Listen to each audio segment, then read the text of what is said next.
Hello student, welcome to DNS. तो स्वागत है बच्चों आपका एक नए लेक्चर में। सभी लोग पहले जुड़ जाइए, तो फिर उसके बाद हम लोग आज के लेक्चर को स्टार्ट करते हैं।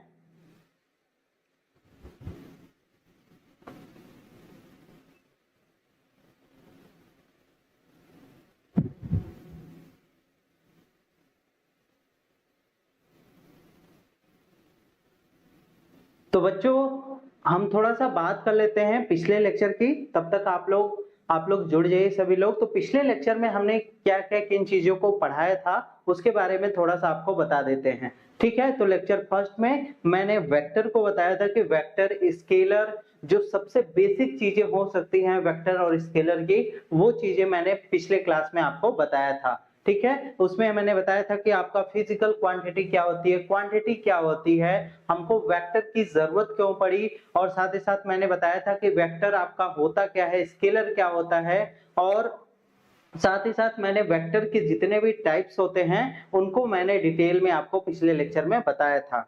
ठीक है, तो आई होप कि सभी लोग को वो वाला लेक्चर अच्छा लगा होगा। तो चलिए हम आज के लेक्चर को स्टार्ट करते हैं। आज पीएससी फर्स्ट सेम में आपका लेक्चर नंबर 2 है, और आज हम लोग देखेंगे कि वेक्टर का एडिशन हम लोग किस प्रकार से कर सकते हैं।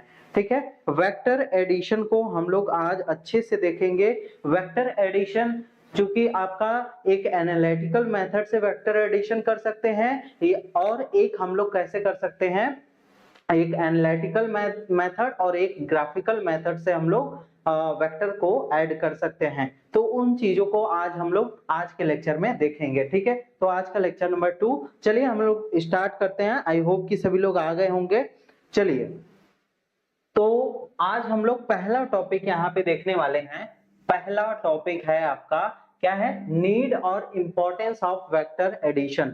हमको वेक्टर एडिशन की जरूरत क्यों पड़ी, हम क्यों एक नया रूल लेके आ रहे हैं वेक्टर को ऐड करने के लिए, हम क्यों पुराने मेथड से, जो हमारा अलजेब्रिक सम वाला मेथड है, जैसे हम लोग नॉर्मल दो नंबरों को जोड़ते हैं 2 + 2 = 4, उस तरीके से क्यों हम वेक्टर एडिशन को नहीं कर पा रहे हैं, पहले इन चीज को समझ लेते हैं। ठीक है, तो यहाँ पे नीड एंड इम्पोर्टेंस में हम लोग देखेंगे। पहले यहाँ पे बात करते हैं स्केलर के लिए।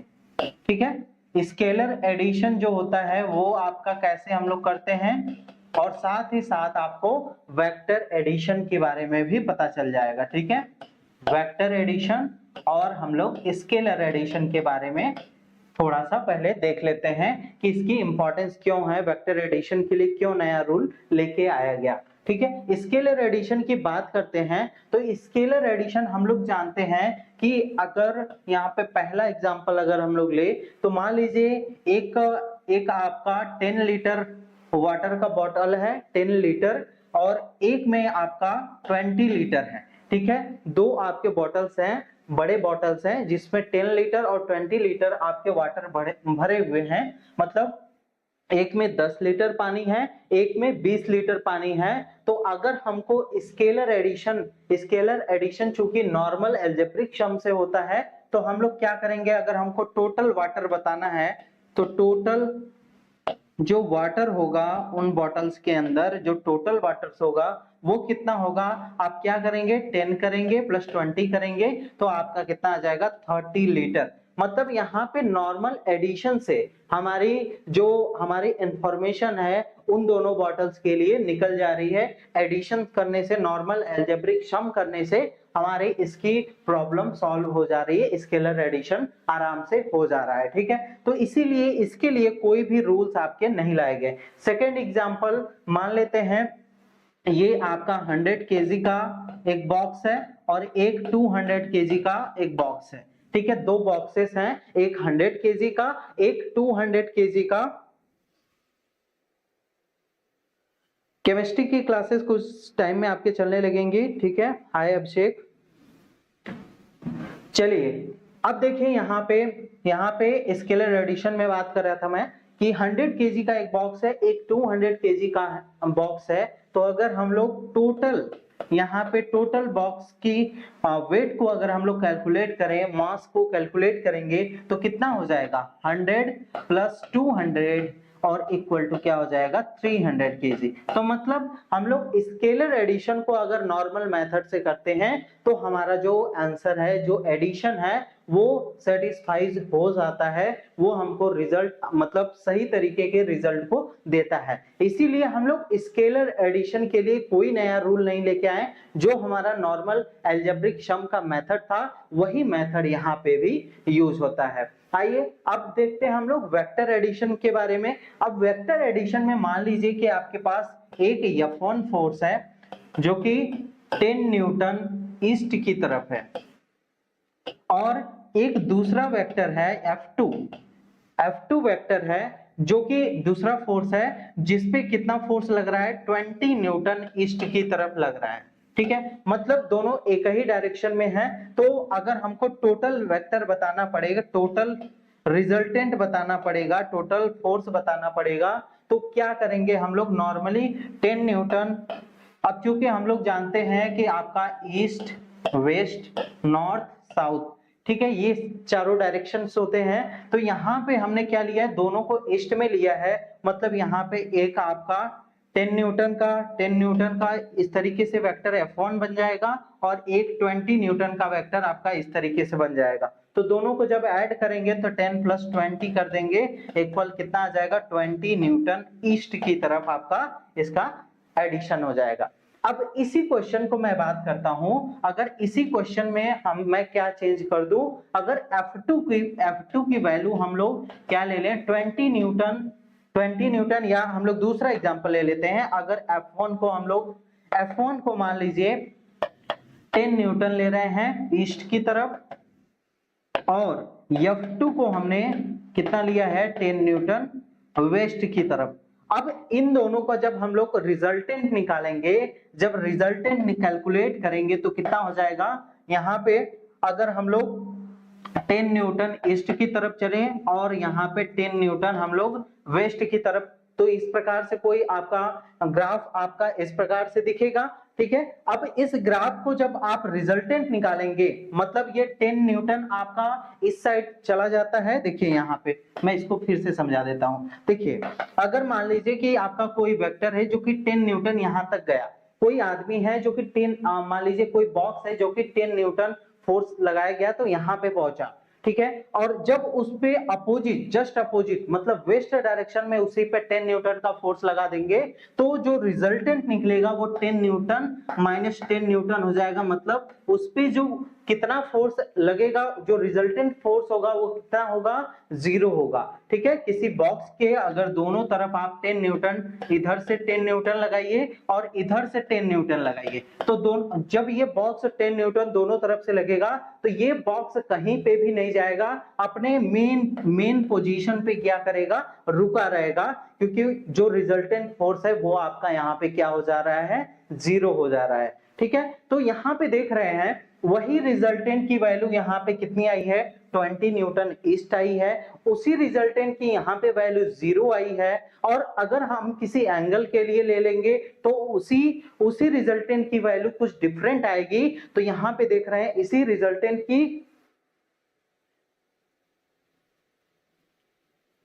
ठीक है, इसी रिजल्टेंट की जो वैल्यू है वो अलग अलग जगह अलग अलग निकल के आ रही है। इसीलिए हम लोग वेक्टर एडिशन के लिए एक लॉ लाया गया। ठीक है, क्यों लॉ लाया गया, क्योंकि यहाँ पे आ जाता है डायरेक्शन का कॉन्सेप्ट। ठीक है, जब डायरेक्शन वहां पे आ जाता है तो अगर डायरेक्शन अपोजिट है तो उसकी वैल्यू 0 हो जाएगी रिजल्टेंट की। अगर डायरेक्शन आपका अपोजिट नहीं है, सेम डायरेक्शन है, तो वहां पे आपका जुड़ जाएगा रिजल्टेंट। तो इसलिए यहाँ पे रिजल्टेंट के लिए मतलब वेक्टर एडिशन के लिए आपके 3 लॉ लाए गए जिससे हम लोग वेक्टर का एडिशन कर सकते हैं। ठीक है, तो इसी रिजल्टेंट की अलग अलग वैल्यू होने के कारण यहाँ पे एक लॉ लाया गया। ठीक है, ये चीज समझ में आई कि नहीं, कि इसका नीड क्या है, इंपॉर्टेंस क्या है आपके वेक्टर एडिशन का। तो ये इसका इंपॉर्टेंस है, इस तरीके से आप लोग समझ सकते हैं। अब चलिए हम लोग बात करते हैं कि वेक्टर एडिशन कितने टाइप्स से हम लोग करेंगे, और साथ ही साथ हम लोग बात करेंगे कि ये कौन कौन से प्रकार से हम लोग वेक्टर एडिशन कर सकते हैं। ठीक है, तो आते हैं अब हम लोग नेक्स्ट पेज पे। ये है आपका वेक्टर एडिशन। वेक्टर एडिशन कितने टाइप का होता है? ये दो टाइप का होता है। पहला टाइप है ग्राफिकल मेथड, दूसरा मेथड है आपका एनालिटिकल मेथड। ठीक है, ये आपका ग्राफिकल मेथड है, ये आपका एनालिटिकल मेथड है। और इनको वेक्टर का एडिशन करने के लिए तीन मेथड आपके दिए गए हैं। ये तीन मेथड हैं यहाँ पे। अब मैं एक एक चीज का बात करूं, सदिशों, इसको अगर हिंदी में भी बात करूं तो हिंदी में हम लोग क्या कहेंगे? सदिशों का जोड़, सदिशों का जोड़, वेक्टर एडिशन, इस तरीके से हम लोग कह सकते हैं। ग्राफिकल मेथड का मतलब ये होता है कि अगर हम किसी चीज को ड्रॉ करके समझे तो उसी को हम लोग क्या कहते हैं? ग्राफिकल मेथड कहते हैं। ठीक है, तो ग्राफिकल मेथड का मतलब होता है किसी चीजों को, किसी मतलब वेक्टर एडिशन को अगर हम लोग ड्रॉ के मेथड से, ड्रॉ करके ए वेक्टर बी वेक्टर को ड्रॉ करके अगर बनाएं तो इस मेथड को हम लोग क्या कहेंगे? ग्राफिकल मेथड कहेंगे। ठीक है, एनालिटिकल मेथड का मतलब होता है कुछ फॉर्मूलों से हम लोग वेक्टर एडिशन को निकालें, मतलब यहाँ पे फॉर्मूलाज आएंगे और या हम लोग कह सकते हैं मैथमेटिकल टर्म्स होंगे, मैथमेटिकल टर्म्स होंगे। ठीक है, तो ये आपका ये हो गया एनालिटिकल और ग्राफिकल का मतलब। अब बात करते हैं हम लोग कितने लॉ हैं वेक्टर एडिशन करने के लिए? तीन। पहला है ट्रायंगुलर लॉ, इसको हम लोग क्या कहते हैं? त्रिभुजों का नियम कहते हैं। हिंदी में इसको मैं यहाँ पे लिख दे रहा हूं, त्रिभुजों का नियम। क्या कहेंगे? सदिशों के जोड़ का त्रिभुजों का नियम। ठीक है, त्रिभुजों का नियम। और दूसरा आपका यहाँ पे है, दूसरा जो है वो है आपका पैरेललोग्राम लॉ। पैरेललोग्राम लॉ का मतलब क्या होता है? समांतर चतुर्भुज का नियम। क्या होता है? समांतर चतुर्भुज का नियम। वेक्टर एडिशन के मतलब सदिशों के जोड़ का समांतर चतुर्भुज का नियम। ठीक है, ये इसको हम लोग हिंदी में कह सकते हैं। और ये आपका क्या होता है? पॉलीगॉन लॉ होता है, जिसमें आपके दो से ज्यादा वेक्टर को ऐड करना होता है। तो हम लोग किस लॉ का यूज करते हैं? पॉलीगॉन लॉ का। मतलब यहाँ पे बहुभुजों का नियम का नियम। ठीक है, इस प्रकार से हम लोग वेक्टर के एडिशन को कर सकते हैं। ये तीन लॉ होते हैं, वही चीजें यहाँ पे मैंने हिंदी में भी आपको यहाँ पे समझा दिया। ठीक है, तो मतलब आप जब ट्रायंगुलर लॉ पढ़ेंगे तो वहां पे आपको एक त्रिभुज से आपको वेक्टर के एडिशन को समझाया जाएगा। और जब आप पैरेललोग्राम लॉ पढ़ेंगे तो वहां पे समांतर चतुर्भुज लिया जाएगा। समांतर चतुर्भुज कैसे बनता है आपका? जैसे ये आपका क्या है? एक समांतर चतुर्भुज है। ठीक है, ये आपके ये साइड और ये साइड आपस में बराबर है और ये साइड आपके बराबर है। ठीक है, तो ये आपका समांतर चतुर्भुज हो जाएगा का। इसका नियम लगा के हम लोग वेक्टर का एडिशन करेंगे। साथ में पॉलीगॉन लॉ का मतलब ये आपका पॉलीगॉन लॉ, आपका पॉलीगॉन कैसे बनता है? कई सारे भुजा होते हैं इसमें, ये आपका कुछ इस तरीके से ये आपका पॉलीगॉन लॉ हो जाएगा। ठीक है, तो इस प्रकार से हम लोग वेक्टर के एडिशन को समझेंगे। ठीक है, अब यहाँ पे आपको समझ में आ गया कि वेक्टर को हम लोग वेक्टर एडिशन को दो टाइप से करेंगे और ये तीनों लॉ होते हैं। तो इसमें से आज हम लोग केवल पढ़ेंगे ट्रायंगुलर लॉ के बारे में। और ट्रायंगुलर लॉ के दोनों मेथड को हम लोग पढ़ेंगे। कौन कौन से? एक तो आपका होता है ग्राफिकल मेथड और दूसरा जो होता है वो एनालिटिकल मेथड, एनालिटिक मेथड होता है। इन दोनों मेथड को हम लोग ट्रायंगुलर लॉ, इस ट्रायंगुलर लॉ के लिए आज हम लोग देखेंगे। ठीक है, ट्रायंगुलर लॉ के लिए हम लोग यहाँ पे यूज करेंगे। ये हो गया। ठीक है, ये हो गया ट्रायंगुलर लॉ। अब हम लोग आगे बढ़ते हैं। अब देखते हैं, पहले वेक्टर एडिशन करने से पहले इंपॉर्टेंट रूल्स को देख लेते हैं कि वेक्टर के कुछ रूल्स होते हैं जो कि आपको जानना बहुत जरूरी है। अगर इन दोनों रूल्स को अगर मैं अप्लाई करता हूं किसी भी आपको समझाने में, क्वेश्चंस को या वेक्टर एडिशन को समझाने में, तो वहां पे आपको समझ में आना चाहिए कि ये चीजें आपकी कहां से की गई हैं। ठीक है, तो ये रूल्स दोनों बहुत इंपॉर्टेंट है। पहला इसमें रूल्स कहता है कि if we rotate vector with 360 degree it remains unchanged. अगर किसी वेक्टर को 360 डिग्री रोटेट करते हैं तो वो अपने सेम पोजीशन पे और उसमें कोई भी चेंजेस नहीं आएंगी। ठीक है, मतलब वेक्टर को अगर हम लोग रोटेट करते हैं कितना 360 डिग्री, तो कैसे 360 डिग्री रोटेट करेंगे हम लोग, देखिए यहाँ पे ये आपका 360 डिग्री अगर इसको रोटेट करते हैं तो ये आपका कुछ इस प्रकार से 360 डिग्री रोटेट होगा। ये आपका वेक्टर 360 डिग्री रोटेट होके फिर इसी पोजीशन में आ जाएगा, मतलब यहाँ पे कोई चेंज नहीं होगा, कोई चेंज इस वेक्टर में कोई भी चेंज नहीं होगा। तो अगर किसी क्वेश्चन में मैं 360 डिग्री रोटेट कर दूं किसी वेक्टर को, किसी सदिश को, तो उसमें कोई भी चेंजेस नहीं आएगा। बात करते हैं दूसरा जो रूल्स है, ये क्या कहता है, in vectors parallel shifting are allowed. Parallel shifting जो होती है अलाउड होती है। It means if we move vector parallel then its direction magnitude and angle does not change। मतलब क्या है इस लाइंस का, मतलब पैरेलल शिफ्टिंग अलाउड है। मतलब यहाँ पे अगर मैं एक्सिस पे आपको ड्रॉ करके दिखाऊं, मान लेते हैं ये एक्स एक्सिस है, ये वाई एक्सिस है, ये आपका क्या है वाई एक्सिस है। तो यहाँ पे ठीक है वाई एक्सिस है, अगर मान लेते हैं कि कोई वेक्टर इस प्रकार से यहाँ पे प्रेजेंट किया गया है, ठीक है, कोई वेक्टर अगर यहाँ पे है, तो अगर मैं इसको मान लीजिए इस पॉइंट P पे है, अगर इस वेक्टर को, और यहाँ से ये कितना एंगल बना रहा है, थीटा एंगल बना रहा है, तो अगर मैं इसको यहाँ पे शिफ्ट कर दूं, ओरिजिन पे शिफ्ट कर दूं इसी वेक्टर को, तो ये आपका जो एंगल बनाएगा किसके साथ, ओरिजिन और एक्स एक्सिस के साथ जो एंगल बनाएगा, वो एंगल, दोनों एंगल यहाँ पे क्या होंगे, सेम होंगे। मतलब हम लोग वेक्टर को पैरेलल शिफ्ट कर सकते हैं और वहां पे पैरेलल शिफ्टिंग से वहां पे कोई भी चेंजेस नहीं होगा। ठीक है, तो इस प्रकार से हम लोग समझ सकते हैं ये दोनों रूल्स को, और दोनों रूल्स आपके हमेशा अप्लाई होंगे जब हम लोग ट्रायंगुलर लॉ को समझेंगे। ठीक है, तो ये हो गए इंपॉर्टेंट रूल्स। ये दोनों रूल्स आपको हमेशा याद होने चाहिए। पहला 360 डिग्री रोटेट करेंगे तो उसमें कोई चेंज नहीं होगा। दूसरा पैरेलल शिफ्टिंग अलाउड होती है, अगर वेक्टर को एक जगह से दूसरी जगह लेके जाते हैं, मतलब ये आपका ए वेक्टर है, इसको अगर यहाँ पे अगर बनाएंगे उसी डायरेक्शन में उसी सेम मैग्नीट्यूड के साथ, तो इसमें कोई भी चेंजेस नहीं होगा।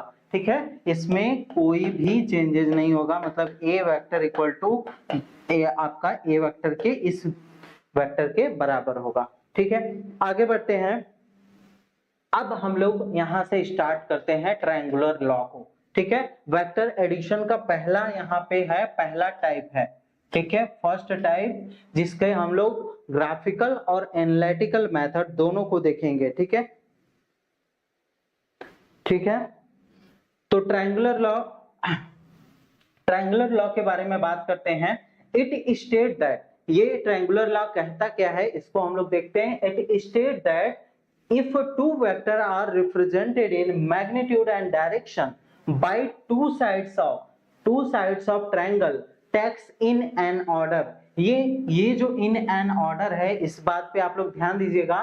then their resultant vector, तो उस वेक्टर का जो रिजल्टेंट, उन दोनों वेक्टर का जो रिजल्टेंट वेक्टर होगा, is represented in magnitude and direction by third side of triangle taken in opposite order।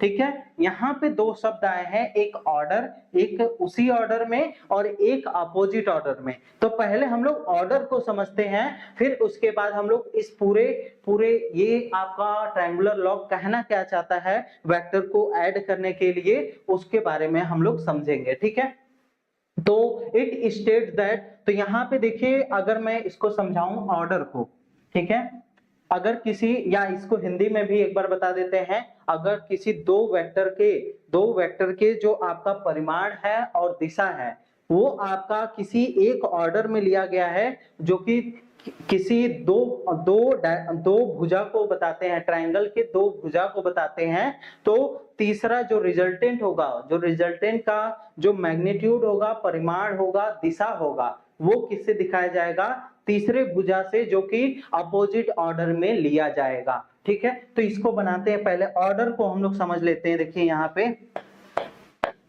देखिए, अगर एक ऑर्डर में दो वेक्टर को अगर एक ऑर्डर में मान लेते हैं, ए वेक्टर है एंड बी वेक्टर है, इन दोनों को अगर एक ऑर्डर में लिया जाए, एक ऑर्डर में लिया जाए तो मतलब कैसे ले सकते हैं हम लोग। मान लीजिए हम लोग पहले ग्राफिकल मेथड पढ़ रहे हैं, तो यहाँ पे ग्राफिकल मेथड देखिएगा, तो यहाँ पे ए वेक्टर है, ये आपका ए वेक्टर है। अब इसको एक ऑर्डर में लेना है, मतलब इसको यहाँ पे ये आपका बी वेक्टर है। अब यहाँ पे देखेंगे पहले टेल है, यहाँ पे मैंने बताया था कि ये वेक्टर का टेल पोजीशन होता है और ये वेक्टर का क्या होता है, हेड पोजीशन होता है। ठीक है, ठीक है, तो टेल और हेड आपका किससे मैच होगा, दूसरे वाले वेक्टर के टेल और मतलब हेड और टेल जहां पे मैच होंगे वहां पे क्या हो जाएगा, हेड और टेल जहां पे मैच होंगे वहां पे वेक्टर क्या होंगे, एक ऑर्डर में होंगे। मतलब एक डायरेक्शन में जा रहा है, फिर इसी डायरेक्शन में दूसरा वेक्टर जा रहा है, फिर इसी डायरेक्शन में तीसरा वेक्टर जा रहा है, चौथा वेक्टर। तो ये क्या है, tail to head, tail to head. हर वेक्टर देखेंगे तो एक ही डायरेक्शन, मतलब एक ही डायरेक्शन को फॉलो कर रहा है। मतलब पहले टेल मैच कर रहा है उसका, फिर उसके बाद दूसरे वेक्टर के हेड टेल मैच कर रहे हैं। ठीक है, पहले क्या हो रहा है, हेड और टेल मैच कर रहे हैं, हेड और टेल मैच कर रहे हैं, और फिर अगर उसके आगे बनाते हैं तो फिर ये आपका क्या हो जाएगा, हेड मैच करेगा, फिर टेल मैच करेगा। ठीक है, तो इस प्रकार से ये वेक्टर्स क्या हैं, आगे बढ़ते जा रहे हैं। यहाँ पे देखेंगे हेड टेल से मैच किया, फिर टेल, फिर आपका क्या हुआ, यहाँ पे आपका हेड आ गया, फिर आपका यहाँ पे टेल आ गया दूसरे वेक्टर का। ठीक है, तो इस प्रकार से हम लोग इस सारे वेक्टर्स को क्या कहेंगे, ये आपके एक ऑर्डर में है। ठीक है, और एग्जांपल्स ले लेते हैं। जैसे मान लीजिए कि एक वेक्टर आपका, यहाँ पे सेकंड एग्जांपल, आपका ए वेक्टर इस तरीके से दिया गया है और बी वेक्टर इस तरीके से दिया गया है। ठीक है, अब इसको हम लोग को बनाना है कि ये आपके एक ऑर्डर में रिप्रेजेंट किए जाए। अगर इसको एक ऑर्डर में दिखाना है तो कैसे बनाएंगे, ये आपका वेक्टर ए बना लेंगे और इस वेक्टर बी को शिफ्ट करके हम लोग, क्योंकि पैरेलल शिफ्टिंग अलाउड होती है, तो हम लोग यहाँ पे पैरेलल शिफ्टिंग यहाँ पे कर सकते हैं, तो ये आपका बी वेक्टर हो जाएगा। तो ए वेक्टर पहला आपका यहाँ पे क्या हो रहा है, हेड और टेल मैच कर रहे हैं, फिर यहाँ पे बी आपका बी वेक्टर बना हुआ है, मतलब एक ऑर्डर में ये है। ठीक है, या तो आप लोग, अगर मैं ट्रायंगुलर लॉ की बात करूं उसके हिसाब से अगर एक ऑर्डर को बनाऊं तो कैसे बनेगा, तो अगर मान लीजिए दो साइड ऑफ ट्रायंगल आपके इस तरीके से हैं और ये आपका इस तरीके से है, तो ये क्या कहलाएंगे, एक ऑर्डर में है। मतलब एक आपका इधर हेड जा रहा है, फिर हेड आपका इधर जा रहा है, फिर तीसरा हेड भी इधर ही जा रहा है। ठीक है, यहाँ एक और एग्जाम्पल ले लेते हैं, एक और एग्जांपल ले लेते हैं। मान लेते हैं कि आपका कुछ वेक्टर का डायरेक्शन इस प्रकार से है और कुछ आपका तीसरा जो है बी वेक्टर है आपका इस डायरेक्शन में, तो तीसरा वेक्टर का डायरेक्शन जो हेड पोजीशन होगा इधर होगा, तो ये आपके क्या कहलाएंगे, ये आपके एक ऑर्डर में है, एक ऑर्डर में है। ठीक है, अब आई होप कि आपको एक ऑर्डर का मतलब, एक ही ऑर्डर का मतलब आपको समझ में आ गया होगा। ठीक है, ये आपका एक ऑर्डर हो गया। अब इसी तरीके से हम लोग अपोजिट ऑर्डर को देखते हैं। अपोजिट ऑर्डर का अगर हम लोग देखते हैं, अपोजिट ऑर्डर, अपोजिट ऑर्डर, तो अपोजिट ऑर्डर का एग्जांपल अगर हम लोग देखें तो क्या हम लोग देखेंगे कि यहाँ पे अपोजिट ऑर्डर जो होगा, जैसे मान लेते हैं ए वेक्टर आपका इस तरीके से दिया गया है और बी वेक्टर आपका यहाँ पे दिया गया है बी वेक्टर। ठीक है, अब इन दोनों को अपोजिट ऑर्डर में रखना है, मतलब एक वेक्टर आपका इस तरीके से बनेगा और बी वेक्टर आपका इस तरीके से बनेगा, तो ये क्या हो जाएंगे, आपके क्या हो जाएंगे, ये अपोजिट ऑर्डर में हो जाएंगे। ठीक है, ये क्या हो गए, अपोजिट ऑर्डर में हो गए। या तो आप इसी फिगर को आप लोग इस तरीके से बी वेक्टर को यहाँ पे बनाइए, ए वेक्टर को आप ए यहाँ पे बना लीजिए, तो ये आपके दोनों क्या है, एक अपोजिट ऑर्डर में है। ठीक है, इसी तरीके से हम लोग ट्रायंगुलर लॉ की बात कर रहे हैं, तो एक ट्रायंगल के लिए अपोजिट ऑर्डर किस प्रकार से होगा, हम लोग जानते हैं, जो अगर अपोजिट ऑर्डर एक को किसी किसी एक को हम लोग को अपोजिट ऑर्डर दिखाना है, तो मान लीजिए दो को हम लोग ए वेक्टर और बी वेक्टर मान लीजिए इस प्रकार से दिखाए गए हैं, तो तीसरा जो अपोजिट ऑर्डर दिखाना है तो हम लोग का तीसरा जो आना चाहिए था वो किस प्रकार से आना चाहिए था, इस प्रकार से आना चाहिए था। लेकिन तीसरा जो है हमको अपोजिट डायरेक्शन में दिखाना है, मतलब इसका जो हेड पोजीशन होगा ये इस प्रकार से हो जाएगा। मतलब ये जो है ये वाली भुजा जो है इसकी क्या है, ये वाली भुजा आपकी अपोजिट ऑर्डर में है। किस ऑर्डर में है, अपोजिट ऑर्डर में। और ये दोनों जो भुजा है इस ट्रायंगल की, ये दोनों क्या है, सेम ऑर्डर में है। ठीक है, अब ऑर्डर से रिलेटेड तो कोई दिक्कत नहीं है कि ऑर्डर का मतलब अपोजिट ऑर्डर कैसे हो रहा है और कैसे आपका एक ही ऑर्डर में किस प्रकार से दो वेक्टर हो रहे हैं। ठीक है, तो यहाँ पे देखिए, अब देखिए यहाँ पे अब डिफिनेशन आपको समझ में आएगा। ठीक है, अगर हम लोग दो वेक्टर को लेते हैं जो कि मैग्नीट्यूड और डायरेक्शन के साथ दिखाए गए हैं, तो उनका दो साइड ऑफ ट्रायंगल किससे दिखाए गए हैं, दो साइड ऑफ त्रिभुज, मतलब दो भुजा से दिखाए गए हैं। किससे, त्रिभुज के दो भुजा से दिखाए गए हैं। तो अगर उनको एक ऑर्डर में लेते हैं तो उसका रिजल्टेंट जो होगा, उन दोनों का एडिशन जो होगा, is represented in magnitude and direction, परिमाण और दिशा में दिखाया जाएगा bye their third side triangle taken in opposite order. अब यहां से आपका ट्रायंगुलर लॉ को आप अच्छे से समझ पाएंगे। यहाँ पे मैं ट्रायंगुलर लॉ को समझा दे रहा हूं ग्राफिकल मेथड से। यहाँ पे आपका ट्रायंगुलर लॉ को हम लोग समझेंगे ग्राफिकल मेथड से। तो अब देखिए आपको ये वाला जो इसका स्टेटमेंट है आपको समझ में आ जाएगा, ग्राफिकल मेथड। ठीक है, ग्राफिकल मेथड। तो यहाँ पे देखते हैं, यहाँ पे ट्रायंगुलर लॉ को अगर हम लोग देखें तो क्या कहा है कि अगर दो वेक्टर लेट कर लेते हैं, हमारे पास दो vector A and B vector है। कौन कौन से वेक्टर हैं, ए वेक्टर है, बी वेक्टर है, और इन दोनों को एक ही ऑर्डर में दिखाना है। तो मतलब ए वेक्टर अगर आपके एक ऑर्डर में लिए गए हैं, तो यहाँ पे मान लेते हैं कि ए वेक्टर आपका इस प्रकार से है और बी वेक्टर मान लेते हैं इस प्रकार से है। तो हम लोग जानते हैं पैरेलल शिफ्टिंग अलाउड है, तो ट्रायंगल की दो भुजा जो एक ऑर्डर में लिए गए हों, ठीक है, तो मतलब ए वेक्टर आपका इस तरीके से और इसको शिफ्टिंग करके हम लोग यहाँ पे बना देते हैं, तो ये बी वेक्टर आपका इस तरीके से। तो जो तीसरी साइड होगा, जो इसका रिजल्टेंट वेक्टर होगा, वो हमेशा टेकन आपका किस में लिया जाएगा, अपोजिट ऑर्डर में लिया जाएगा, जो कि थर्ड साइड ऑफ ट्रायंगल को बताता है। ठीक है, ये आपका अपोजिट ऑर्डर में, यही आपका वेक्टर क्या बताएगा, रिजल्टेंट को बताएगा। ठीक है, और रिजल्टेंट की वैल्यू क्या हो जाएगी, ए प्लस बी के बराबर हो जाएगी, ए वेक्टर प्लस बी वेक्टर के बराबर हो जाएगी।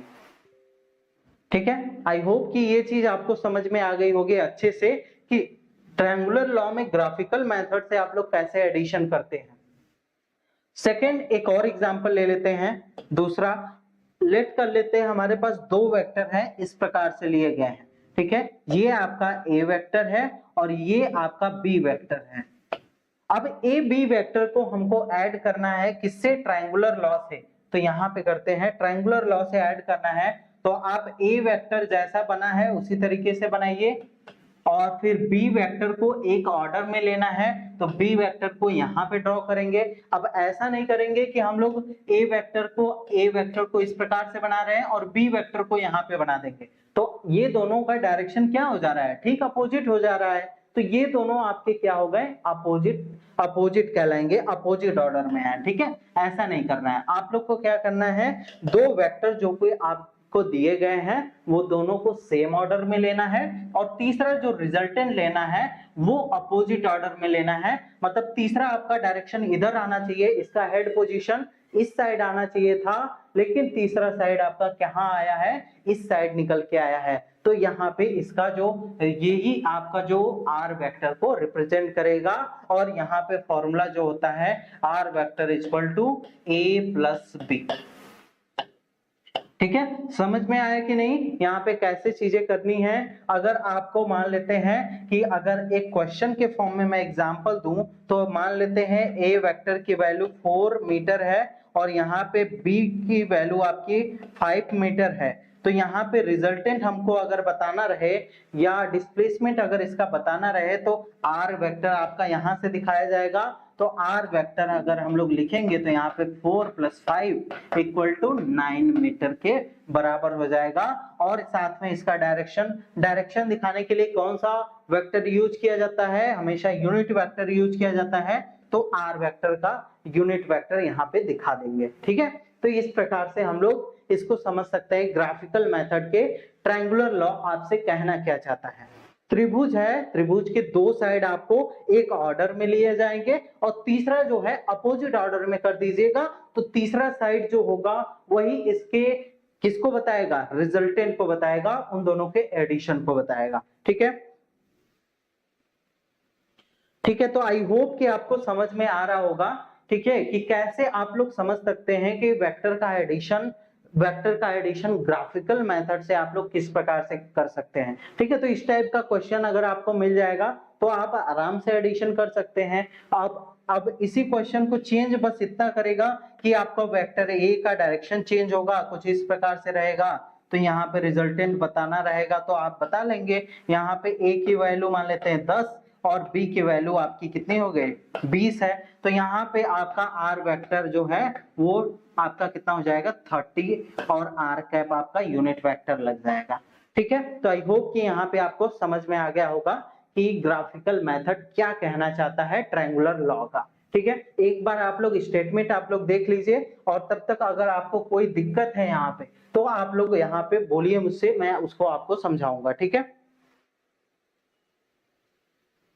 ठीक है, अगर कोई दिक्कत होगा तो आप लोग जरूर बताइएगा। ठीक है, तो ट्रायंगुलर लॉ आपका ये आपको किस चीज को रिप्रेजेंट करता है, if two vector are represented in magnitude and direction by the two side of triangle taken in an order, then their resultant vector, जो उसका रिजल्टेंट वेक्टर है, represented in magnitude and direction by their third side of triangle taken in opposite order. ठीक है, तो opposite order में जो third side लेंगे वही दोनों के एडिशन को बताएगा। ठीक है, तो यही था आपका triangular law of addition by graphical method. ठीक है, अब ग्राफिकल मेथड में आई होप कि आपको एडिशन करने में कोई भी दिक्कत नहीं होगी। ठीक है, ग्राफिकल मेथड से आप लोग ऐड कर लेंगे ना। चलिए, आई होप कि आप लोग अब ग्राफिकल मेथड से वेक्टर का एडिशन कर सकते हैं ट्रायंगुलर लॉ से। ठीक है, आगे बढ़ते हैं। ये देखिए आपका एक क्वेश्चन भी यहाँ पे मैंने रखा हुआ है कि a boy moves 3 meter east. तो ईस्ट वेस्ट नॉर्थ साउथ आपका कैसे बनता है, ईस्ट वेस्ट होता है, नॉर्थ होता है, ये साउथ होता है। तो यहाँ पे ये बोला है कि a boy moves 3 meter east. तो यहाँ पे 3 मीटर ईस्ट आपका ये हो गया। फिर बोला है ही टेक 90 डिग्री लेफ्ट टर्न। अब इसका लेफ्ट क्या होगा, ऊपर की तरफ होगा। तो 90 डिग्री लेफ्ट टर्न यहाँ पे ले लिया और यहाँ पे जो एंगल बना है वो 90 डिग्री का बनाया। ठीक है, तो पूछ रहा है कि डिस्प्लेसमेंट इसका क्या होगा, मतलब यहाँ से यहाँ तक का डिस्प्लेसमेंट। तो हमने बताया कि आपको जो आपका यहाँ पे डिस्प्लेसमेंट पूछ रहा है कि मतलब ये जो बॉय है वो यहाँ से यहाँ तक मतलब इसका डिस्प्लेसमेंट पूरा कितना हुआ। ठीक है, मतलब यहाँ पे हम लोग क्या करेंगे, इस वेक्टर से इस वेक्टर तक हम लोग ट्रायंगुलर लॉ जानते हैं। तो ये देखेंगे दोनों आपके एक ऑर्डर में लिए गए हैं। तो थर्ड साइड जो होगा इसका अपोजिट ऑर्डर में ले लेंगे तो यही इसका रिजल्टेंट या कह लें कि डिस्प्लेसमेंट को बताएगा। तो यहाँ पे 4 मीटर लिख लीजिएगा। तो आर की वैल्यू आपकी कितनी हो गई, 3 मीटर प्लस 4 मीटर, मतलब आपका 7 मीटर। और यहाँ पे डायरेक्शन जो लेंगे हम लोग क्या लेंगे, डायरेक्शन यहाँ पे आर कैप ले लेंगे। ठीक है, तो इस प्रकार से हम लोग क्या कर सकते हैं, इस क्वेश्चन को सॉल्व कर सकते हैं। तो आई होप कि आपको पूरा आइडिया लग गया होगा कि हम लोग किस प्रकार से क्वेश्चन को सॉल्व करेंगे। अगर हम लोग को ग्राफिकल मेथड आ जाता है तो किस प्रकार से यहाँ पे सॉल्यूशन करेंगे।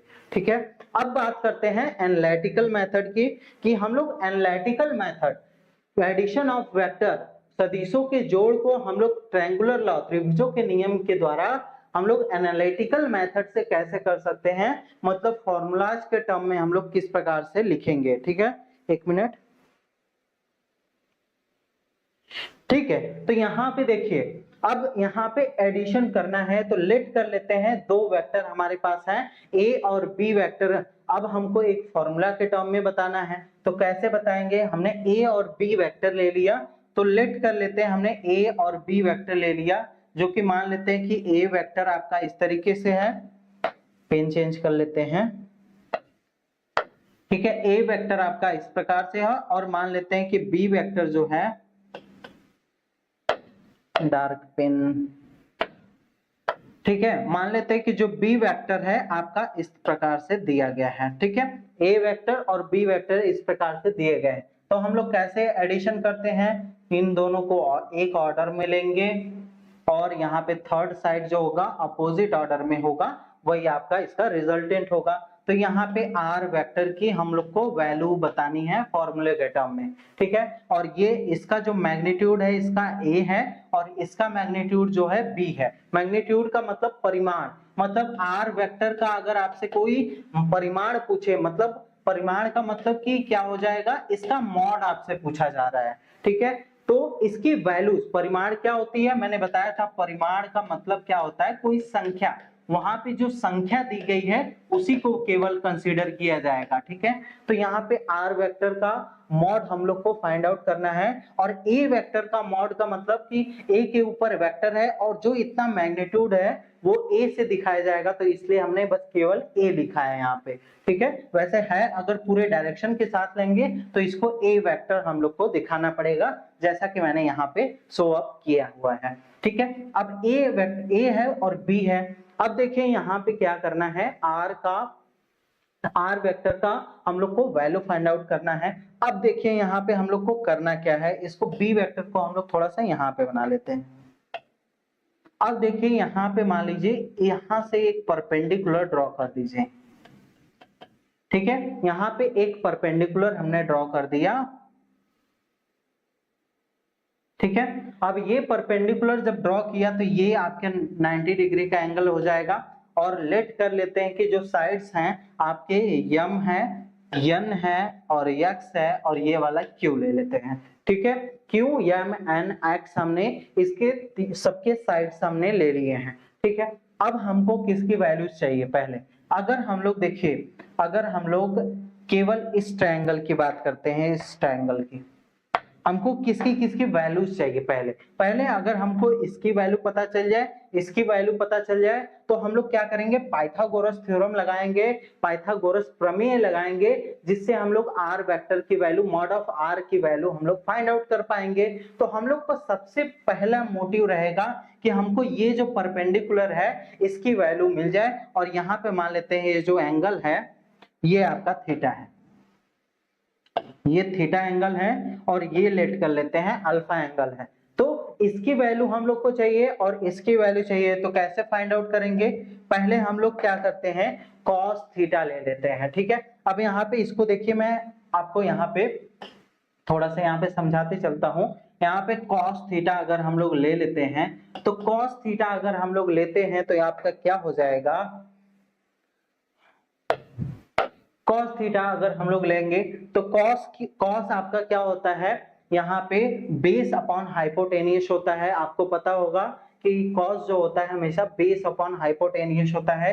तो बेस कितना है इस ट्रायंगल में, इन ट्रायंगल, कौन से ट्रायंगल में, in triangle QXM, in triangle QXM में आपका cos थीटा लिया गया है, मतलब बेस अपॉन हाइपोटेनियस हम लोग को लेना है। तो बेस आपका कितना है, यन यक्स से दिया गया है, और जो हाइपोटेनियस है वो यन क्यू से दिया गया है, यन क्यू से दिया गया है। और यन क्यू की जो मैग्नीट्यूड है, मतलब ये बी वेक्टर को रिप्रेजेंट कर रहा है, और इसका मैग्नीट्यूड कितना है, बी है। तो यहाँ पे वैल्यूज रख दीजिए, तो यन एक्स की वैल्यू क्या आ जाएगी, यहाँ पे यन एक्स की वैल्यू क्या हो जाएगी, बी कॉस थीटा के बराबर हो जाएगी। इसको इक्वेशन नंबर फर्स्ट मान लीजिएगा। ठीक है, यहां तक चीजें क्लियर है। फिर उसके बाद हमने क्या किया है, इस nx की वैल्यू हमको पता चल गई। अब हम लोग क्या करते हैं, इस वाली साइड की मतलब यहाँ की वैल्यू आपकी क्या आ गई, b cos थीटा आ गई। ठीक है, b cos थीटा, यहाँ पे वैल्यूज कितने आ गए, b cos थीटा के बराबर आ गई।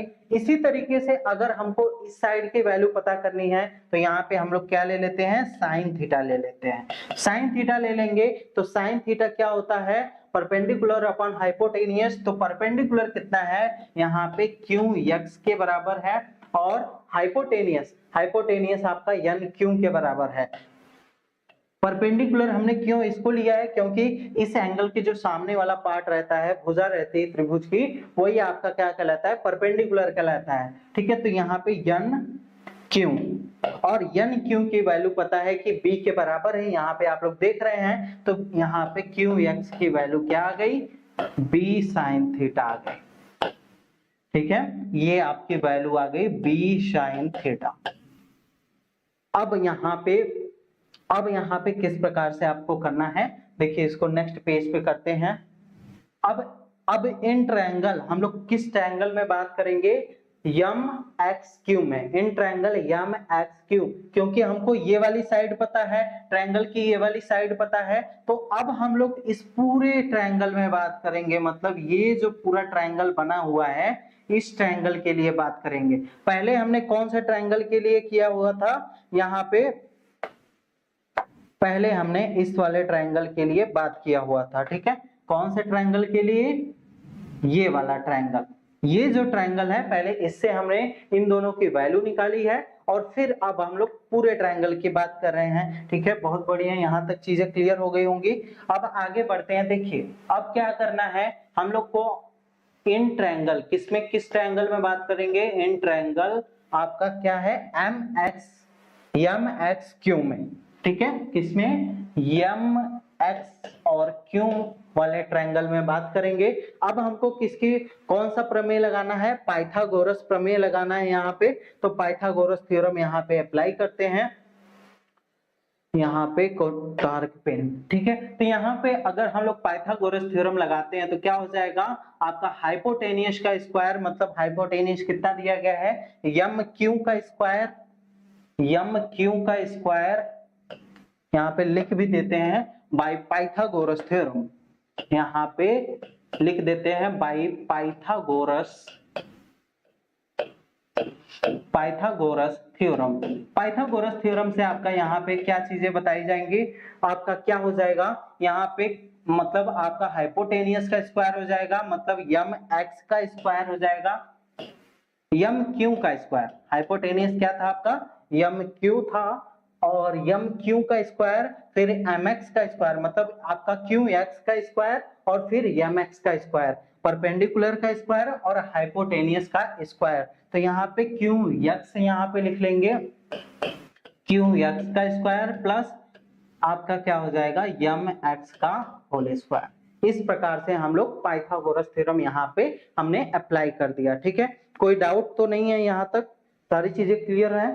ठीक है, अब देखिए यम क्यू की वैल्यू अगर हम लोग लिखें तो यम क्यू हमारा क्या है, ये वाला साइड है, तो ये हमने क्या माना है, आर से माना है, तो आर वेक्टर का मॉड का स्क्वायर हो जाएगा, क्योंकि रिजल्टेंट की यहाँ पे बात कर रहे हैं केवल। तो आर वेक्टर का मॉड का स्क्वायर, क्यू एक्स का स्क्वायर। अब यहाँ पे क्यू एक्स की वैल्यू देखिए कितनी है, b sin थीटा के बराबर है, b sin थीटा, तो यहाँ पे पुट कर देते हैं, यहाँ पे b sin थीटा यहाँ पे पुट कर दीजिए, इसका होल स्क्वायर हो जाएगा, प्लस यम एक्स की वैल्यू क्या है, यम एक्स को क्या लिख सकते हैं, यम एक्स की वैल्यू क्या है, दो चीजों से मिलके बनी हुई है, एक तो यम एन और यन एक्स से मिलके बनी हुई, किससे, यम एन और यन एक्स, यम एन और यन एक्स प्लस यन एक्स से मिलके बनी हुई है, इसका स्क्वायर हो जाएगा। ठीक है, यहाँ पे सारी वैल्यूज को पुट करिए तो यह B square sine square theta हो जाएगा, और प्लस यम यन की वैल्यू क्या है, ए के बराबर है, और यन एक्स की वैल्यू क्या है, देखिए यन की वैल्यू a के बराबर है, यन एक्स की value cos theta b cos theta के बराबर है, तो यहाँ पे रख देंगे b cos थीटा और इसका स्क्वायर हो जाएगा। ठीक है, अब यहाँ पे जब r वेक्टर का मॉड का स्क्वायर अगर हम लोग देखें, या इसको हम लोग डायरेक्टली केवल r स्क्वायर लिख सकते हैं, तो r square equal to b square sine square theta plus आपका क्या हो जाएगा यहाँ पे a square plus b square cos square theta और आपका क्या हो जाएगा प्लस 2ab cos थीटा के बराबर हो जाएगा। जब इसको स्क्वायर को ओपन करेंगे ये हो जाएगा a स्क्वायर और b का स्क्वायर मतलब b square cos square theta plus 2ab cos theta के बराबर हो गया। अब यहां से इस वाले पार्ट में से और इसमें से b स्क्वायर कॉमन ले लीजिए, तो sign square theta plus cos square theta की वैल्यू क्या होती है 1 होती है, तो यहां से आप लोग डायरेक्टली पुट कर दीजिएगा, तो यहाँ पे a square plus b square को हमने लास्ट में लिख लिया प्लस 2ab cos थीटा के बराबर आ गया, मतलब r स्क्वायर की जो वैल्यू है वो इसके बराबर आ गई, मतलब रिजल्टेंट की जो वैल्यू है, रिजल्टेंट का मॉड जो है वो किसके बराबर हो गया a square plus b square plus 2ab cos theta का अंडर रूट। ये आपका किसकी वैल्यू आ गई, रिजल्टेंट की वैल्यू निकल के आ गई। ठीक है, तो अब आपको रिजल्टेंट अगर दो वैल्यूज पता है, अगर आपको रिजल्टेंट कैलकुलेट करना है एनालिटिकल मेथड से, आपको a और b वेक्टर की वैल्यूज पता है, आपको रिजल्टेंट पूछ रहा है तो आप लोग डायरेक्टली बता दीजिएगा, और अगर आपको cos थीटा की मतलब थीटा एंगल भी अगर आपको पता है तो आप लोग आराम से यहाँ पे रिजल्टेंट निकाल सकते हैं। ठीक है, आई होप कि आपको यहाँ तक की चीजें क्लियर हो गई होंगी। ठीक है बच्चों, यहां तक चीजें क्लियर हैं, ये होता है एनालिटिकल मेथड, तो वही चीजें यहाँ पे प्रूफ की गई हैं। देखिए पहले cos theta qx cos theta, यहाँ पे सारी वैल्यूज यहाँ पे अच्छे से लिखा गया है, यही चीजें प्रूफ करके दिखाई गई हैं। ठीक है, तो यहाँ पे मैंने आपको समझाया है। फिर इसके बाद ये आपका साइन थीटा की वैल्यू निकाली गई है, और qx है ये आपका qx m में, ठीक है, QXM इन ट्रायंगल QXM में, और उसके साथ by Pythagoras theorem QM square MX square plus QX square, इसको स्क्वायर करके यहाँ पे आपका रिजल्टेंट का फॉर्मूला निकाल दिया गया है। ठीक है, तो आई होप कि अब आपको रिजल्टेंट निकालना आ गया होगा। अभी इससे इस टॉपिक के ऊपर एक दो क्वेश्चंस भी करेंगे, जिससे ये टॉपिक किस तरीके से आपसे पूछा जाएगा वो भी आपको क्लियर हो जाएगा। तो रिजल्टेंट को हम लोग इस प्रकार से लिख सकते हैं, किस मेथड से, ट्रायंगुलर लॉ के मेथड से। ट्रायंगुलर लॉ के मेथड से अगर एडिशन करना है और वहां पे आपको रिजल्टेंट कैलकुलेट करना है, तो आप लोग ये वाला फॉर्मूला अप्लाई कर लेंगे। ठीक है, जितने भी फॉर्मूले अभी तक आपको बताए जा रहे हैं, और हाँ एक और जरूरी बात, जो भी फर्स्ट लेक्चर में जो चीजें बताई गई हैं वो फर्स्ट लेक्चर जरूर आप लोग देखिएगा, जिससे आपको ये वाला लेक्चर और अच्छे से समझ में आएगा कि हम लोग a के ऊपर क्यों वेक्टर का साइन इस प्रकार से बना रहे हैं। वो सारी चीजें मैंने पिछले लेक्चर में आपको बताई थी। ठीक है, और जो भी लेक्चर आप लोग देखा करिए, जितने भी लेक्चर मैं बताता हूं आपको, वो जरूर कॉपी पेन लेके बैठा करिए, जिससे आपको वो चीजें जो चीजें आपको बताई जा रही है उसको लिखते रहिए, जिससे आपको वो चीजें और ज्यादा क्लियर हो जाए। ठीक है, अब ये फॉर्मूला आपको याद रहना चाहिए। आते हैं हम लोग डायरेक्शन ऑफ रिजल्टेंट और एंगल ऑफ आर। अगर हम लोग आर का एंगल निकालेंगे या डायरेक्शन निकालेंगे तो कैसे निकालेंगे, देखिए यहाँ पे क्या करेंगे, एन एक्स की वैल्यू हमने निकाला था बी कॉस थीटा, और क्यू एक्स की वैल्यू हमने निकाला था बी साइन थीटा। ठीक है, ये चीजें हमने यहाँ पे इस वाले फिगर से हमने कैलकुलेट की थी। ठीक है, यहाँ पे देखिए, यहाँ पे QX की वैल्यू b sin थीटा और NX की वैल्यू b cos थीटा है। ठीक है, तो हमको ये अल्फा एंगल बताना है, तो अल्फा एंगल आपका कैसे बता सकते हैं हम लोग, इसको हम लोग एक और डायरेक्ट मेथड कर लेते हैं। ठीक है, तो आपको इतनी चीजें आपको प्रूफ नहीं करने पड़ेंगे। देखिए यही वाला था, अब वहां पे आपको tan अल्फा की मतलब अल्फा की वैल्यू बतानी है, तो मतलब tan अल्फा अगर हम लोग ले लेते हैं वहां पे, तो tan अल्फा मतलब क्या होता है, आपका क्या होता है यहाँ पे base upon perpendicular upon base होता है। ठीक है, तो यहाँ पे यहाँ पे परपेंडिकुलर, यहाँ पे मैं लिख देता हूं परपेंडिकुलर अपॉन बेस होता है।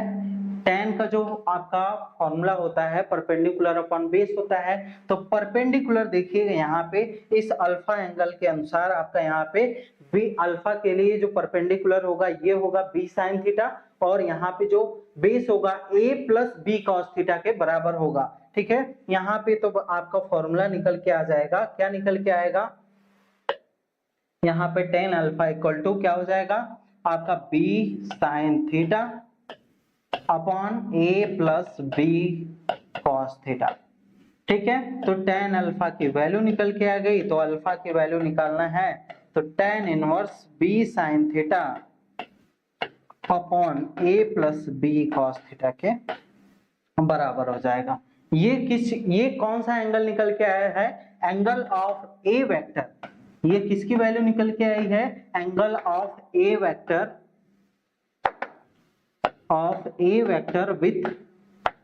विथ आर, मतलब रिजल्टेंट के साथ जो ए वेक्टर आपका एंगल बना रहा है उसकी वैल्यू को हम लोग उसके एंगल को हम लोग यहां से कैलकुलेट कर सकते हैं। ठीक है, ये आपका एक एंगल है of A vector with R vector, R resultant के साथ जो ए वेक्टर एंगल बना रहा है उसी एंगल को यहाँ पे हमने दिखाया है। ठीक है, तो जैसा यहाँ पे आप लोग फिगर में देख सकते हैं ये अल्फा एंगल हमने माना हुआ है, तो ये अल्फा एंगल क्या है, ये ए वेक्टर है और ए वेक्टर के साथ जो एंगल बन रहा है रिजल्टेंट का वही एंगल हमने यहाँ पे कैलकुलेट कर लिया। ठीक है, तो यहाँ पे उसी चीज को देखिए यहाँ पे लिख के बताया गया है, मतलब यहाँ पे देखिए इसको आप लोग इस तरीके से भी कर सकते हैं, यहाँ पे nx और qx ले लीजिएगा, दोनों की वैल्यू हम लोग को पता है। हमको अब इन ट्रायंगल QMX जो छोटा वाला ट्रायंगल है उसके अंदर बात करेंगे तो tan अल्फा के सॉरी जो बड़ा वाला ट्रायंगल है उसके लिए हम लोग बात करेंगे tan alpha equal to QX by MX, क्योंकि हम लोग जानते हैं परपेंडिकुलर अपॉन बेस होता है। अब देखिए यहाँ पे QX और जो MX है वो m प्लस NX के बराबर है, m n प्लस NX के बराबर है। यहाँ पे एक मिनट,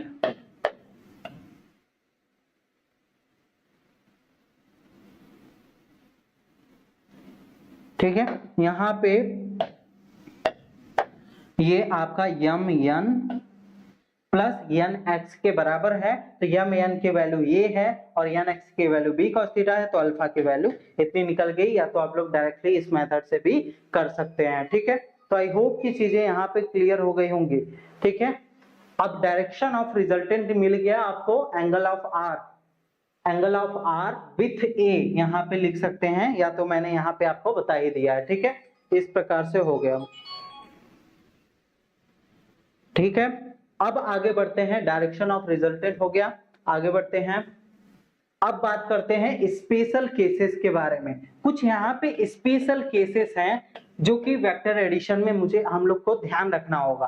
क्वेश्चन करते टाइम अगर ये सारे एंगल्स आपको दिख जाते हैं तो वहां पे डायरेक्टली हम लोग फॉर्मूले से सॉल्व कर सकते हैं। ठीक है, तो अगर केस फर्स्ट अगर हम लोग लेते हैं, केस फर्स्ट में थीटा इक्वल टू 0 डिग्री अगर हम लोग ले लेते हैं, अगर थीटा इक्वल टू 0 डिग्री अगर यहाँ पे ले लेते हैं तो cos थीटा की वैल्यू हमने फॉर्मूला क्या पढ़ा, R square plus equal to A square plus B square plus equal to आप प्लस 2ab cos थीटा के बराबर होता है आपका रिजल्टेंट। तो रिजल्टेंट को अगर हम लोग थीटा की जगह 0 डिग्री एंगल दिया गया हो, मतलब दो वेक्टर ऐसे दिए गए हों जिनके बीच का एंगल क्या है 0 डिग्री है, तो यहाँ पे 0 रख देंगे और यहाँ पे cos 0 की वैल्यू कितनी होती है 1 होती है, यहाँ पे रख के सॉल्व करेंगे तो a square plus B square plus 2ab आपका अंडर रूट में हो जाएगा। और हम लोग जानते हैं कि ये क्या है a प्लस बी का होल स्क्वायर है, और a प्लस बी का होल स्क्वायर इस रूट को कैंसिल आउट कर देगा,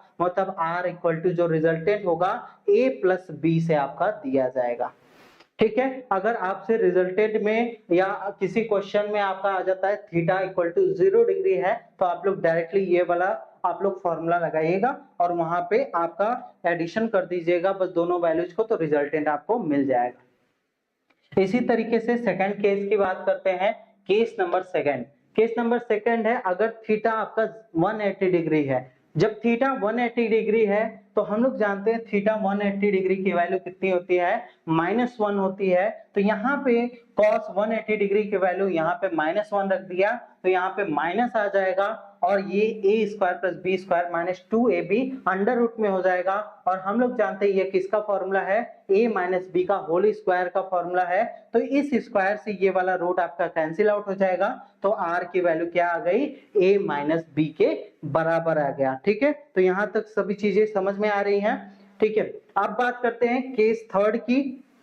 केस थर्ड की बात करते हैं। अगर थीटा की वैल्यू 90 डिग्री है, अगर दो वेक्टर 90 डिग्री एंगल बना रहे हैं अपने आपस में, तो वहां पे cos 90 अगर रखेंगे तो आपका cos 90 की वैल्यू क्या होती है, 0 होती है। और a square plus B square मतलब under root a square plus B square मतलब अगर आपका एंगल पूछ दिया जाए कि a के साथ एंगल कितना बन रहा है तो tan alpha equal to b by a के बराबर हो जाएगा। ठीक है, तो इस तरीके से आप लोग क्वेश्चंस को सॉल्व कर सकते हैं। अगर ये सारे एंगल आपके क्वेश्चंस में आ जाते हैं तो आप लोग डायरेक्टली ये वाला फॉर्मूला लगा के इस क्वेश्चन को सॉल्व कर पाएंगे। ठीक है, तो ये तीनों फॉर्मूले आपको, ये वाला फॉर्मूला और ये तीनों फॉर्मूला आपके याद होने चाहिए। और जो मैंने मेन रिजल्टेंट वाला फॉर्मूला निकलवाया है वो भी आपको लर्न होना चाहिए, जिससे आपको किसी भी क्वेश्चन को करने में दिक्कत नहीं होगी। ठीक है, आई होप कि यहां तक चीजें आपको अच्छे से क्लियर हो गई होंगी। ठीक है, अब यहां तक चीजें क्लियर हैं। अब हम लोग आगे बढ़ते हैं, लास्ट दो क्वेश्चन कर लेते हैं जिससे आपका यहाँ पे टॉपिक आपको अच्छे से समझ में आ जाए। ठीक है, ये क्वेश्चन हमने लिया है। पहला क्वेश्चन हमको क्या बताना है, रिजल्टेंट वेक्टर बताना है दो वेक्टर का जो कि मैग्नीट्यूड कितना कितना है, 6 और 8 है। Make angle 90 degree between them. तो हमको दो वेक्टर का रिजल्टेंट वेक्टर बताना है, मतलब आर वेक्टर की वैल्यू हमको फाइंड आउट करनी है, रिजल्टेंट वेक्टर बताना है। तो हम लोग कैसे सॉल्व करेंगे, और ये दोनों वेक्टर्स जो हैं आपस में कितने डिग्री का एंगल बना रहे हैं, 90 डिग्री का एंगल बना रहे हैं।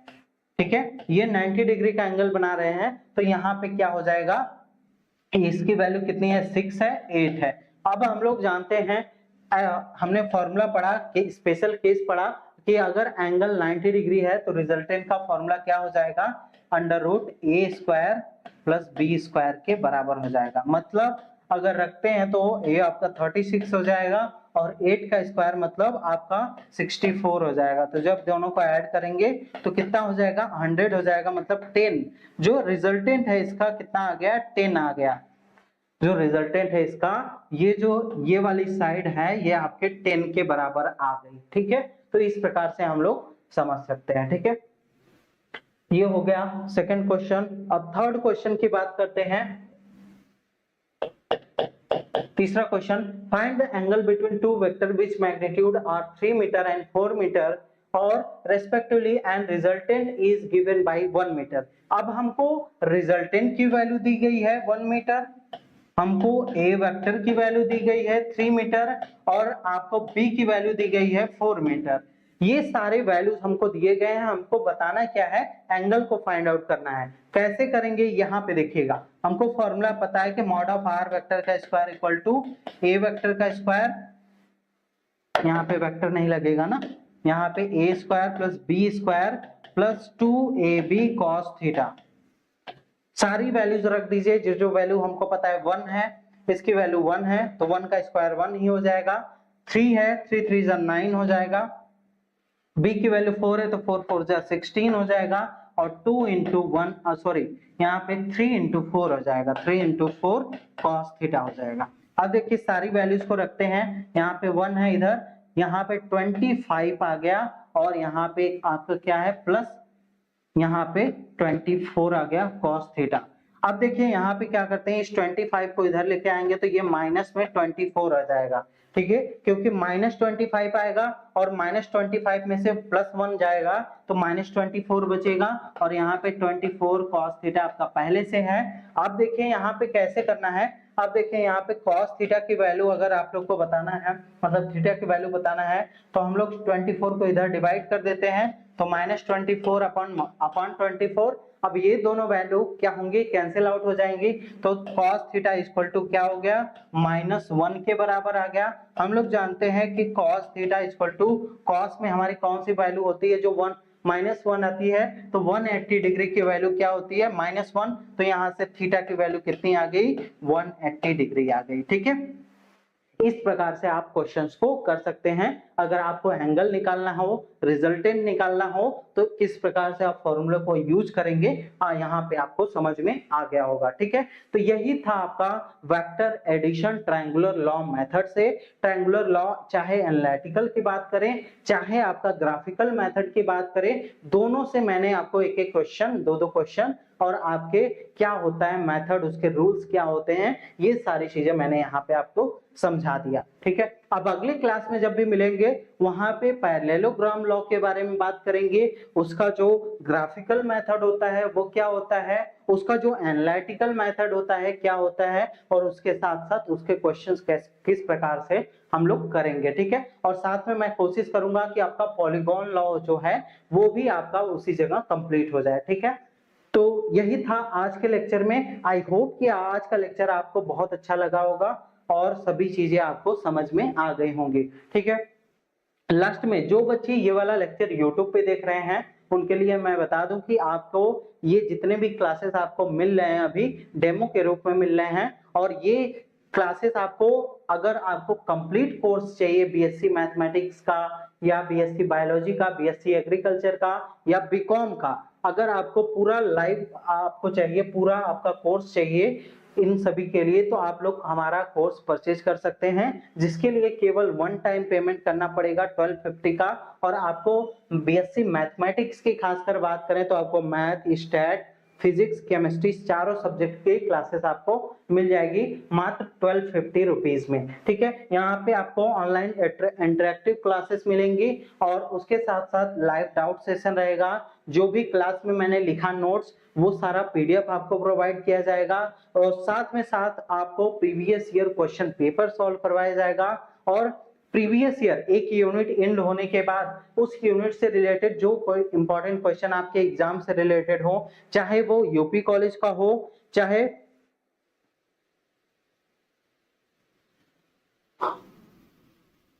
इसका पीडीएफ आप लोग को मिल जाएगा। ठीक है, अभी मैं बता रहा हूं। ठीक है, आप देखिए जो भी आपको यहाँ पे प्रीवियस ईयर क्वेश्चन पेपर आएंगे, वो सारी चीजें आपको कराई जाएंगी। मात्र इस कोर्स की वैलिडिटी 3 मंथ में हम लोग कंप्लीट कर देंगे, और कोर्स वैलिडिटी 1 ईयर तक रहेगी, जब तक आपका एग्जाम आपके नहीं हो जाते हैं। और साथ में और हम लोग क्या करेंगे यहाँ पे, हाँ, और उसके साथ साथ अगर हमारे इस ऐप को, आप लोग को कौन सा ऐप डाउनलोड करना है, आपको प्ले स्टोर पे जाना है, डीएनएस एजुकेयर ऐप सर्च करना है, उसको डाउनलोड करिए, और वहां पे बीएससी फर्स्ट वाला सेक्शन दिख जाएगा, वन टाइम पेमेंट करिए और पूरा कोर्स आपको वहां पे देखने को मिल जाएगा। ठीक है, और इस नंबर पे अगर आपको और कोई जानकारी चाहिए तो इस नंबर पे कॉल करके भी आप लोग देख सकते हैं, मतलब आप समझ सकते हैं कि और क्या क्या चीजें मिलेंगे हम लोग को। ठीक है, तो इस प्रकार से आज का लेक्चर यहाँ पे एंड होता है। ठीक है, तो आई होप कि आपको आज का लेक्चर अच्छे से समझ में आ गया होगा और सभी चीजें आपको समझ में आ गई होंगी।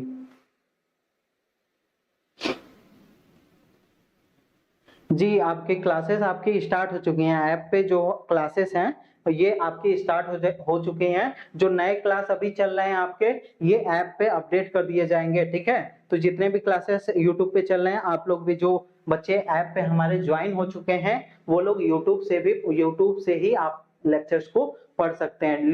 यूट्यूब से पढ़िए, या तो आप ऐप वाले क्लास से भी पढ़ सकते हैं। ठीक है, तो चलिए हम मिलते हैं नेक्स्ट लेक्चर में, और वहां पे वेक्टर एडिशन को और सारे जितने भी लॉ हैं उनसे हम लोग देखेंगे। ठीक है, मिलते हैं नेक्स्ट लेक्चर में। Thank you.